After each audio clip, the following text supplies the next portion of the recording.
I always say that a unicorn that doesn't breed more unicorns is just an endangered species. And the example I always cite is actually personally close to my literal home, which is Route 128 in Boston, where I grew up 5 minutes from Route 128. And in the 1980s, there were more tech workers on this strip in the outskirts of Boston than in Silicon Valley. And it had all the early success stories, Deck and other high, computer stories. And today, no one knows of it.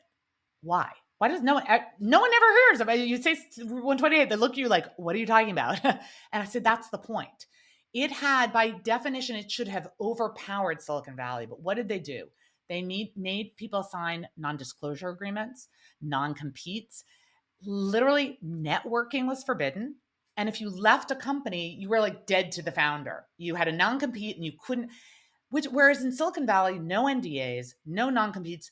You're starting a new company, you go tell your boss, they ask if they can angel invest, right? And so I think that that's the culture that we wanted to instill of it's not enough to build one company. Yes, you have to do that. Great if you give employment, great if you build a great company culture, but it's what you do outside. It's sharing your stories, sharing your knowledge, sharing your resources to that actually we see the growth over time of these individual cities in tech ecosystems.